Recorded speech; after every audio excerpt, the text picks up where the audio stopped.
Hello, it's RAIZY AQUINO, and it's a great pleasure to be here today to open this speech to each and every one of you, which provides a valuable opportunity to highlight the positive steps that can be taken to promote mental health and well-being. A mental illness is a physical illness of the brain that causes disturbances in thinking, behavior, energy, or emotion that make it difficult to cope with the ordinary demands of life.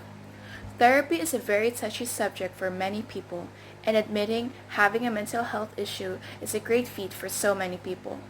It's such a stigma that is carried by society nowadays, with a greater emphasis on physical health rather than mental, and anyone who has a mental health issue is unfortunately labeled as insane, or a psycho, or weak. And it's those exact same labels that are placed on people who require help, refuse to search for it. It's a cycle of loneliness, and when someone is mentally struggling, one already feels so alone with your problem that they cannot risk being isolated further. It could kill them, either emotionally, mentally, or unfortunately, literally in some cases. Research is starting to uncover the complicated causes of these diseases, which can include genetics, brain chemistry, brain structure experiencing trauma, and other medical conditions like heart disease. If you're suffering from depression, please seek help. Talk to someone. Commit to work on yourself. It's estimated that almost half of the population throughout the state suffers from depression at some stage throughout their life. Rather than to gain the support, it's important if we learn to get down and then how we can change it, because we create our own negative feelings. And we can also ensure that we turn our lives around and be a positive change for others. The reason why we get depressed is we always come down to the consistent thoughts we think and the beliefs we hold. If, for example, I am fat, horrible, ugly, or even unworthy of love, I will most likely to become depressed or having depressing thoughts.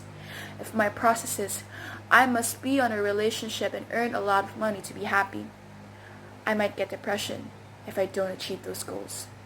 The point on here is, anyone that is depressed is because there is a factor that did not materialize in their life, or they have lost something on what they are controlling, or they don't have something that is out of their control. The most common reason for depression are a loss of job, relationships, breakdowns, or non-existence. The only way out of this is to work on yourself every day. I'm sure today's discussion will also again highlight the various barriers that can at times prevent you from different backgrounds from seeking and accessing help with mental health issues.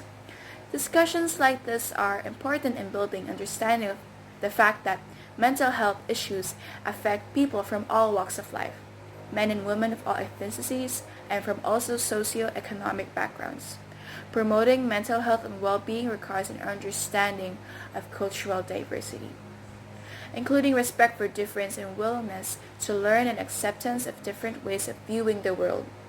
Studies suggest that the mental health trends of some Filipinos are not much different to all of that Filipinos. However, language barriers, underemployment, unemployment, isolation, and separation from family are often associated with mental health problems, such as anxiety and depression, and can be felt acutely by new migrants. Cultural differences, homesickness, discrimination, the stigma of seeking assistance, and a lack of knowledge of available support can aggravate these problems. As I mentioned, mental health issues are common and can affect any one of us. The reality is that almost half of all Filipinos will suffer from mild to moderate mental health problems at some stage during their life, and it's crucial that as a nation we can provide the help they deserve. An important part of ensuring well-being is the assurance that all Filipinos, regardless of their culture, are aware of and are able to access the help and services they need. Although the general perception of mental illness has improved over the past decades, studies show that stigma against mental health is still powerful, largely due to media stereotypes and lack of education, and that people tend to attach negative stigmas to mental health conditions at a far higher rate than to other diseases and disabilities, such as cancer, diabetes, or heart disease. Stigma affects not only the number seeking treatment, but also the number of resources available for proper treatment. Stigma and misfortune can feel like overwhelming obstacles for someone who is struggling with a mental health condition. Here are powerful things you can do to help. It's a terrifying experience to deal with thoughts such as these, especially when you feel like you're alone.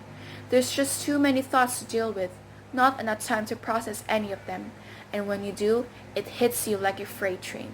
And a single bad day can just lead to something awful if the buildup is already there. Emotional repression is a slow and quiet time bomb, but when it ticks to zero, all that was packed, it will come back to mind and will hurt so much. It's the repression part that's very important there. If a person represses their emotional needs too much, they're going to store all that pent-up stress inwardly, and the outside world will not have a clue. And that's the scariest thing. Mental health is often portrayed as self-harm, frequent crying, suicidal thoughts, lack of appetite, or too much of it, aggressiveness, depression, lack of energy, etc. But it's not the same for everyone who has a mental health issue. Not everyone will show signs, and what's so devastating about that it's this reaction of, well, you don't show the signs, so it can be that bad. That is a terrifying thought that can lead to the cost of a person's life. Just because they haven't showed the signs doesn't mean they don't need the help, and a person should never have to reach that state before they can get help. Recovery and healing should not be conditional. Some people cannot afford to fit a mold.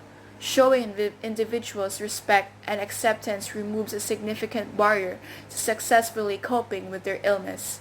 Having people see you as an individual and not as your illness can make the biggest difference for someone who is struggling with their mental health. This is why it's so very crucial to surround oneself with people who love and care about you, especially when dealing with a mental health problem.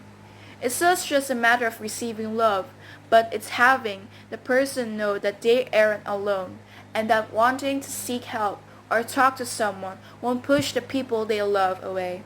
To love someone isn't to cart them off to receive help as if it were a simple mechanical fix. It's to reassure them that they have someone there right by their side, ready to give them all the love and support they need. To make sure they are healthy and safe. To make sure they know they are not alone. Not now, not ever. That's what it means to love someone, to save a life, to be a hero. Advocating with our circles of influence helps ensure these individuals has the same rights and opportunities as other members of your church, school, and community. Learning more about mental health allows us to provide helpful supports to those affected in our families and communities. Our government is committed to ensuring that people with mental illness and the people around them have support services to help them. It is important that we encourage people with mental health issues to seek help, because through early detection, we can ensure that mental illness does not have to be a life sentence. Over the past decade, attitudes in our country have changed about the way we view mental illness. It is no longer seen as something that doesn't affect us, but rather as something that affects our family, friends, neighbors, and communities. There are different campaigns made by our government and different NGOs that were set up to counter the stigma and discrimination that is often associated with mental illnesses. It's important that we continue to build on it to ensure that those suffering from mental illness do not have to suffer alone. Because by building greater understanding across all cultural and communities, we can ensure that every Filipinos can discover a winning way to well-being. I am sure you will agree that mental health awareness is vitally important in raising consciousness of the continuing need to make mental health a priority for all people. Let us have the courage to be kinder enough for everyone, because it doesn't take a cent to appreciate those people around us.